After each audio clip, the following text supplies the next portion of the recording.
ಹಾಗಾಗಿ ಯಜ್ಞಾಶ್ವ ಎತ್ತ ಕಡೆ ಸಾಗುತ್ತದೋ ಅದನ್ನೇ ಅನುಸರಿಸಿಕೊಂಡು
ಪತಿವರೆಯಾದಂತಹ ಸುಗರ್ಭೆ ಇವರೀವರ ಪ್ರೇಮದ ಬೆಸುಗಿಗೆ ಹುಟ್ಟಲ್ಪಟ್ಟವರು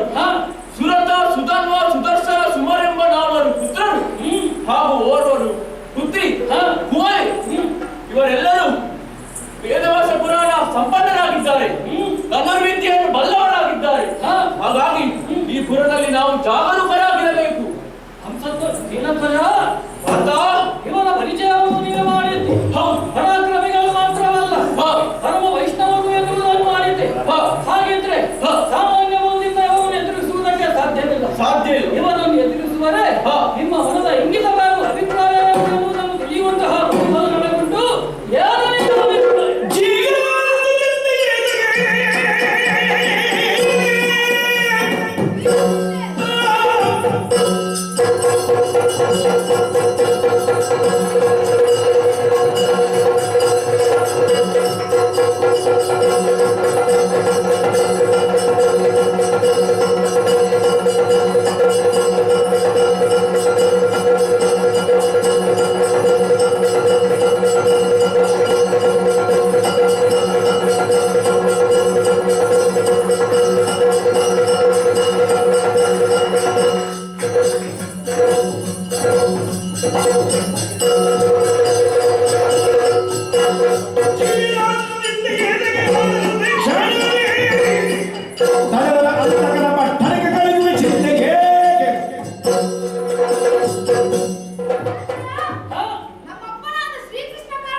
ಅವರನ್ನೆಲ್ಲ ಮನಗುಡಿಸುವೆ.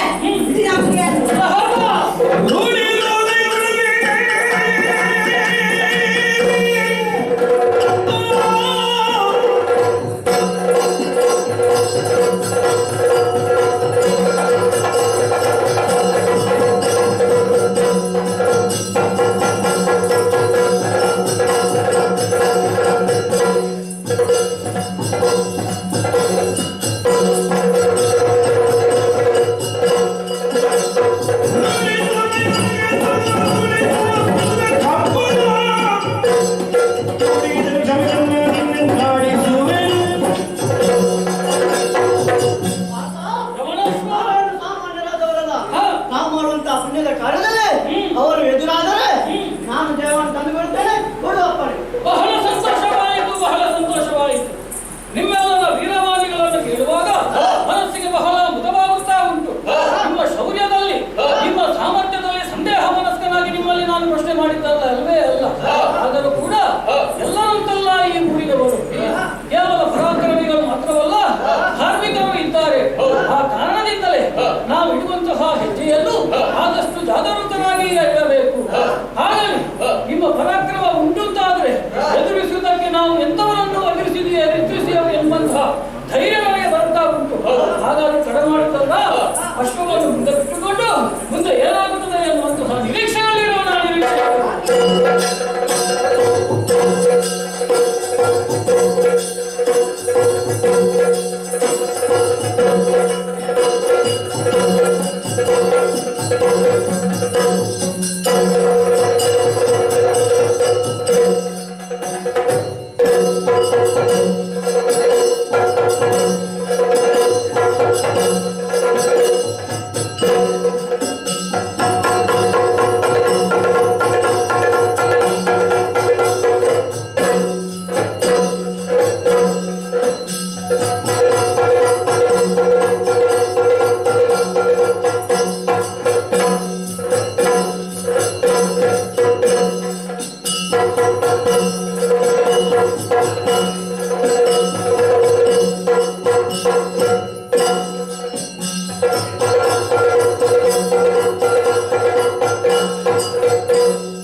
ಚಂಪಕಾವತಿಗೆ ಯಾವುದು ಕೇಳುತ್ತೀರಿ? ಹಂಸಧ್ವಜ ಭೂಪತಿ ಎಂಬುದಾಗಿ ಓರೇ ಸರಿ, ಓರೇ ಸರಿ. ಓಲದ ಇತ್ತ ವಿಚಾರ ಅನೇಕ ವಿಧಾನವಾಗಿ ಸರಿ.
ಸೃಷ್ಟಿಯಲ್ಲೂ ಅಣುರೇಣು ತೃಣ ಕಾಷ್ಟಗಳಲ್ಲಿಯೂ ಸದಾ ನೀನೇ ತುಂಬಿರುವೆ. ನಿನ್ನ ಅಳತೆಯನ್ನು ಅಳೆದವರ್ಯಾರುಂಟು ಹೇಳು. ಆದರೆ ನಮ್ಮ ಮಾಂಸಾಕ್ಷಿಗೆ ಗೋಚರವಾಗುವುದು, ನಮ್ಮ ಒಳಮನಸ್ಸಿಗೆ ಎಷ್ಟು ದಕ್ಕುವುದೋ ಅದನ್ನು ಮಾತ್ರ ನಾವು ನಂಬುವುದಕ್ಕೆ ಸಾಧ್ಯ ತಾನೆ. ಈ ನೆಲೆಯಿಂದಲೇ ನಿನ್ನನ್ನೇ ಅರ್ಜಿಸಿ ಪೂಜಿಸಿ ನಾವು ನಿನ್ನ ಸಾಕ್ಷಾತ್ಕಾರವನ್ನು ಪಡೆದುಕೊಳ್ಳಬೇಕು ಎನ್ನುವ ಹಾಗೆ ನಾನು ಕಾದುಕೊಂಡವ. ಈ ಹಸ್ತಿನೆಯ ಈ ನಮ್ಮ ಚಂಪಾಕಾವತಿಯ ನಾಡಿನಲ್ಲಿ ನಿನ್ನನ್ನೇ ಪೂಜಿಸಬೇಕು, ನಿನ್ನ ದರ್ಶನ ಭಾಗ್ಯವನ್ನು ಕಾಣಬೇಕು ಎನ್ನುವ ಹಾಗೆ ಅದೆಷ್ಟೋ ದಿನಗಳಿಂದ ನಾನು ಕಾತರಿಸಿದ್ದವನು. ಆದರೆ ಯಾವಾಗ ನಮಗೆ ದರ್ಶನ ಭಾಗ್ಯವನ್ನು ನೀಡುತ್ತೀನಿ ತಂದೆ, ಈ ಅರಮನೆಯಲ್ಲಿ ಸಕಲರಿಗೂ ಶುಭೇಚ್ಛೆಯನ್ನು ಒದಗಿಸಿಕೊಟ್ಟವ ನಾನು. ಪರಮ ಸಹಿಷ್ಣುವಾಗಿದ್ದೇನೆ, ಧಾರ್ಮಿಕವಾಗಿಯೂ ವೈಷ್ಣವನಾಗಿದ್ದೇನೆ. ಆದರೆ ಆ ದೇವರನ್ನು ಕಾಣುವಂತಹ ಭಾಗ್ಯ ನನ್ನ ಪಾಲಿಗೆ ಎಂದು ಒದಗಿ ಬಂದಿತ್ತು ಎನ್ನುವುದು ನನಗೆ ಅರ್ಥವಾಗುತ್ತಾ ಇಲ್ಲ. ಕಾದು ನೋಡೋಣಂತೆ ಆ ದೇವರನ್ನ ಮೇಲೆ ಕರುಣಾರಸವನ್ನು ಬೀರಿಯಾನು. ಆದರೆ ಯಾರದು ಬಂದದ್ದು?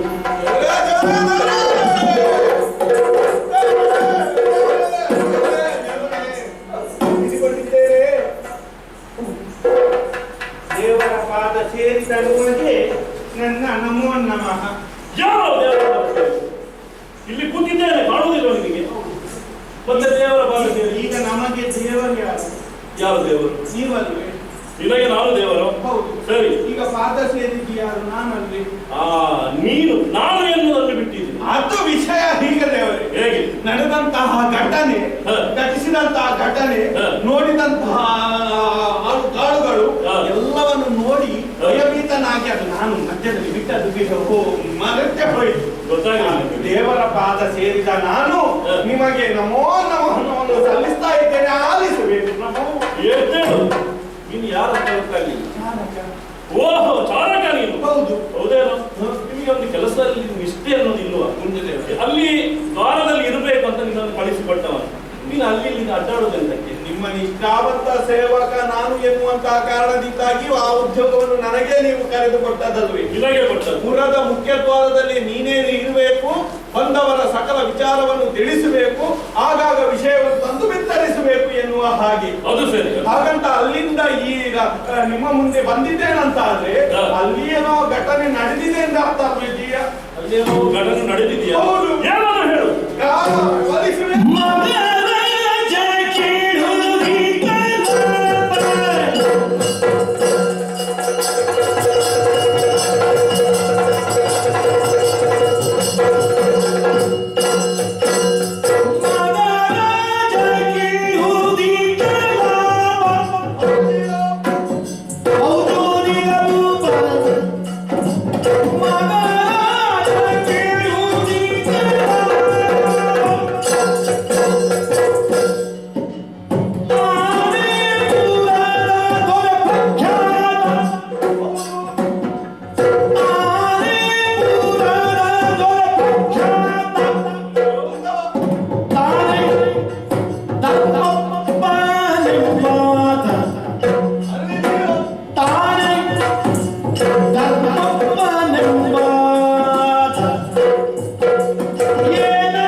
ನೀವಿದ್ದೀರಿ.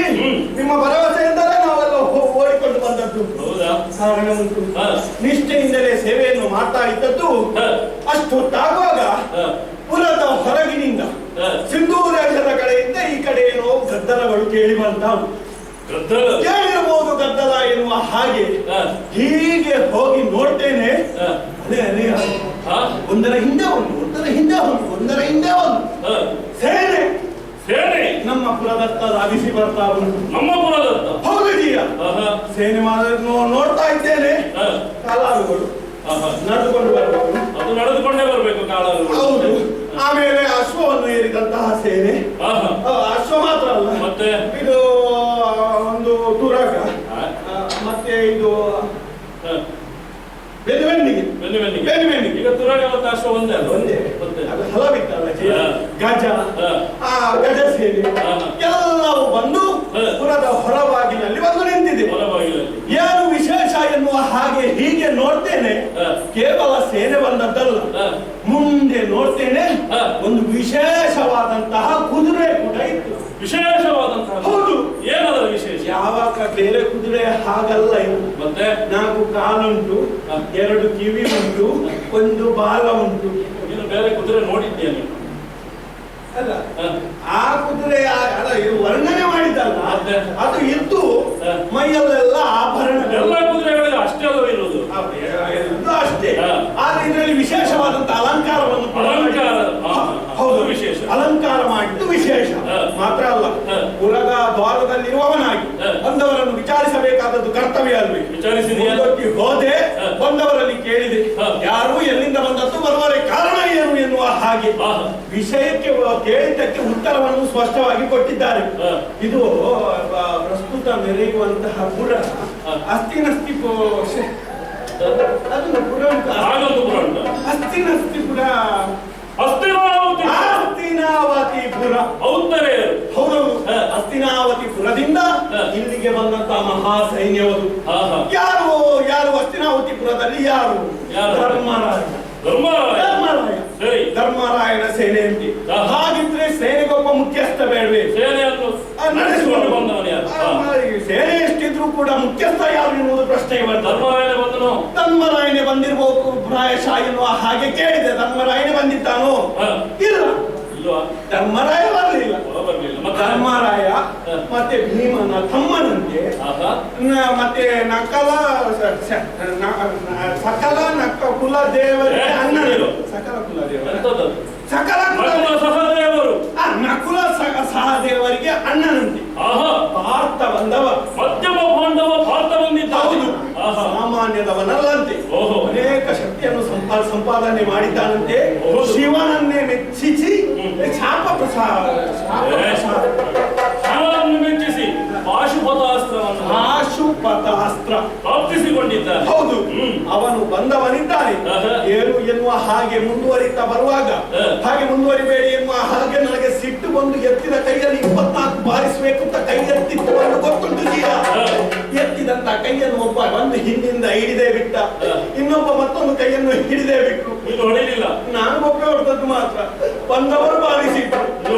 ಹೌದು, ಮುಖದಲ್ಲಿ ಸರಿಯಾಗಿ ನೋಡುವಾಗ ಒಂದು ಲೇಖನ ಒಂದು ತಲೆಯಲ್ಲಿ ಕಾಣ್ತಾ ಇತ್ತು. ಲೇಖನ ಉಂಟು? ಹೌದು. ಏನು ಎನ್ನುವ ಹಾಗೆ ನೋಡುವುದಕ್ಕೆ ಬಿಡ್ಲಿಲ್ಲ. ನನ್ನನ್ನು ಹೆದರಿಸಿ ಅಟ್ಟಿ ಬಿಟ್ರು ಜೀಯ. ಹೆದರಬೇಡ, ಇನ್ನು ಮುಂದೆ ನಾನು ನೋಡಿಕೊಡುತ್ತೇನೆ. ನೀನು ಪೆಟ್ಟು ತಿಂದು ಈಗ ನೊಂದಿದ್ದೀಯಲ್ಲ, ಹೋಗಲ್ಲಿ ಒಳಗೆ ವಿಶ್ರಾಂತಿಯನ್ನು ಪಡೆದು ನಾನು ನೋಡುತ್ತೇನೆ.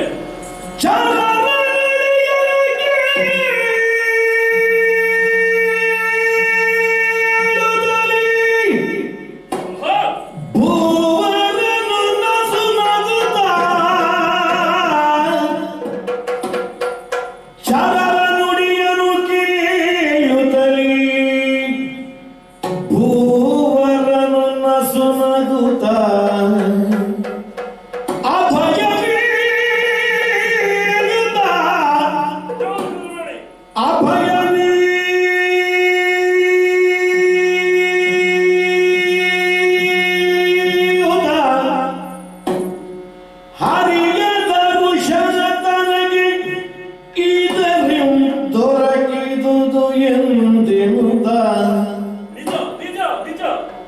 ಹರಿಯ ದರ್ಶನ ಎನಗೆ ಇದರಿಂದೊರಗಿದುದು ಎಂದೆನುತ್ತ ಆಯಿತು ಮನದಲ್ಲಿ ಆ ಶರಣವೇ ಮಕ್ಕಳನ್ನು ಹಿಡಿದರಿಸಿ ಫಾನೆಗಳು ಮೆರೆವಲೇಖನ ಸಚಿವರಿಂದೋ ಆಲಿಸಿದ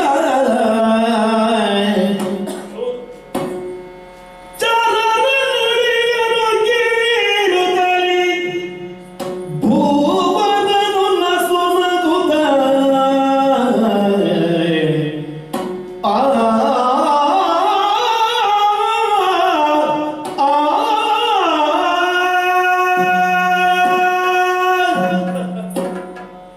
ಇದು ಭಾಗ್ಯವಯ್ಯ.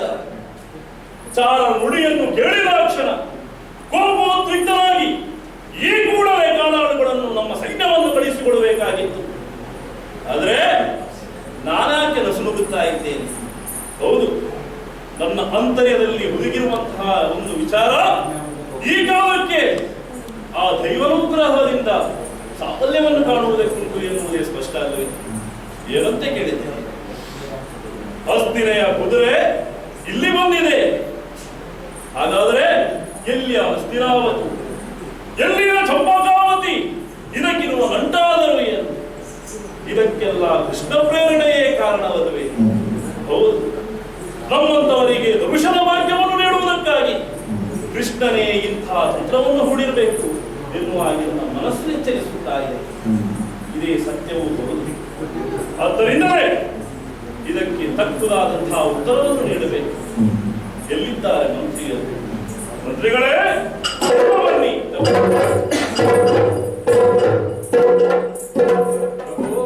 ಹೊಂದಿಸಿಕೊಂಡಿದ್ದೇನೆ. ಎದ್ದೇಳಿ ಮಂತ್ರಿಗಳೇ. ಪ್ರಭು, ಕೇಳಿದ್ರಲ್ಲ, ಮಹಾಮಂತ್ರಿಯವರು ಸಭೆಗೆ ಬರಬೇಕು ಎನ್ನುವ ಹಾಗೆ ಅಪ್ಪಣೆ ಆಯಿತು.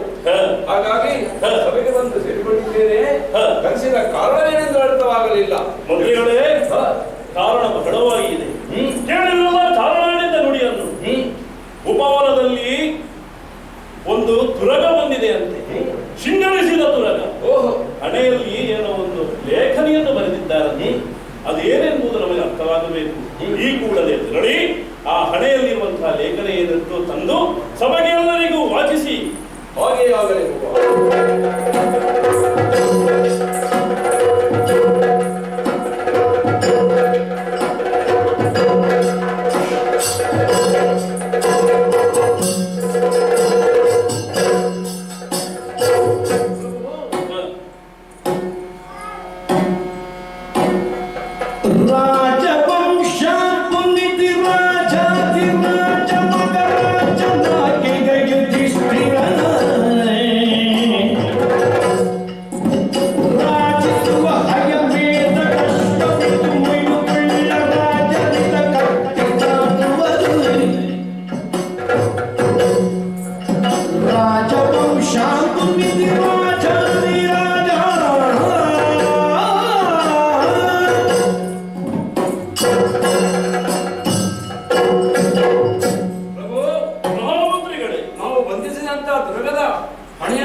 ಎಲ್ಲರಿಗೂ ಕೇಳಿಸುವಂತೆ ವಾಚಿಸುತ್ತೇನೆ. ವಾಚಿಸಿ. ಸ್ವಸ್ತಿ ಶ್ರೀ ರಾಜ ವಂಶಾನಿಧಿ ರಾಜಾದಿರಾಜ ಮಹಾರಾಜ ಹಸ್ತಿನ ಪುರಾಧೀಶನಾದ ಯುಧಿಷ್ಠಿರನ ಪ್ರಣಾಮಗಳು. ಹಿಂದೆ ಕುರು ಪಾಂಡವರ ಮಧ್ಯೆ ನಡೆದಂತ ಕುರುಕ್ಷೇತ್ರ ಮಹಾ ಯುದ್ಧದಲ್ಲಿ ಒದಗಿದಂತ ಬಂಧುಹತ್ಯ ದೋಷ ನಿವಾರಣೆಗಾಗಿ ಶ್ರೀಕೃಷ್ಣ ಪರಮಾತ್ಮನ ನಿರ್ದೇಶನದಂತೆ ಅಶ್ವಮೇಧ ಎನ್ನುವಂತಹ ಮಹತ್ವವನ್ನು ಕೈಗೊಂಡಿದ್ದೇವೆ. ಮೂರು ಲೋಕದ ಗಂಡ ಎನ್ನುವಂತಹ ನೆಗಳತೆಗೆ ಪಾತ್ರನಾದಂತ ಅರ್ಜುನನ ತುರಗದ ಬೆಂಗಾವಲಿಗೆ ಬಂದಿದ್ದಾನೆ. ಬಲವುಳ್ಳ ಭಟರು ಕಟ್ಟಿಗಾಲಾಡಬೇಕು, ಬಲಹೀನರಾದವರು ಕಪ್ಪ ಕಾಣಿಗಳಲ್ಲಿದ್ದು ಶರಣಾಗಬೇಕು. ಇತಿ ಧರ್ಮರಾಯ. ಮಂತ್ರಿಗಳಿಗೆ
ಹಸ್ತಿನೆಯ ರಾಜಕುವರರು ಈ ಕಾಲಕ್ಕೆ ತುರಗಾಶ್ವವನ್ನು ಮಾಡುತ್ತಾ ಇದ್ದಾರೆ.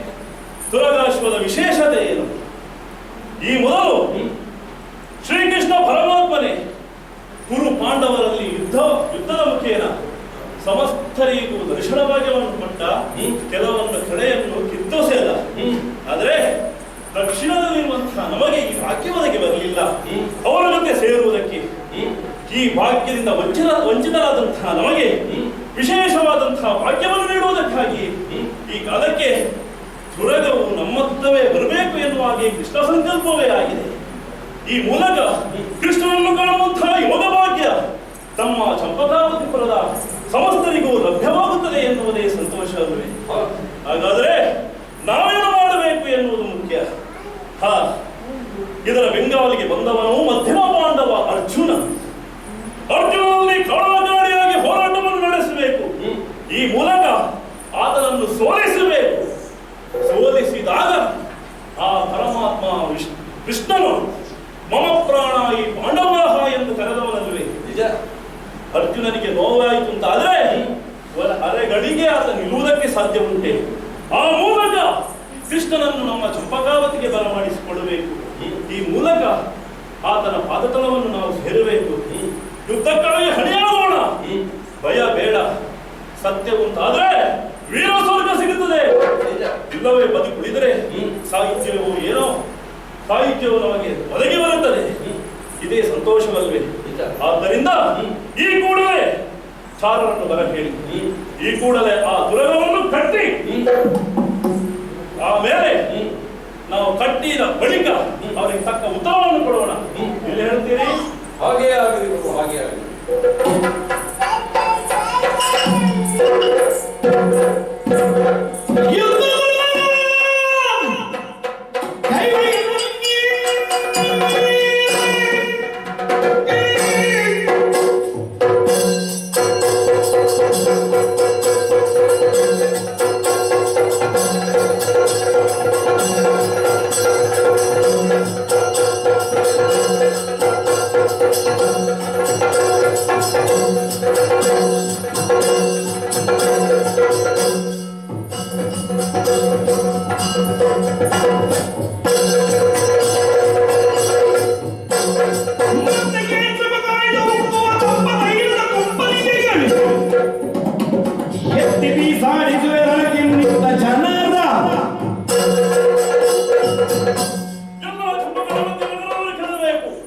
ಎಲ್ಲರೂ ಯುದ್ಧಕ್ಕಾಗಿ ಅಣಿಯಾಗಬೇಕು.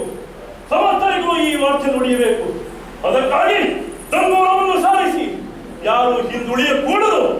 ಮಾತ್ರವಲ್ಲ, ಯಾರಾದರೂ ಹಿಂದುಳಿದಂತಾದ್ರೆ ಅವರನ್ನು ತಪ್ಪ ಪ್ರಾಣದಲ್ಲಿ ಕುದಿಯುವ ಎಣ್ಣೆಗೆ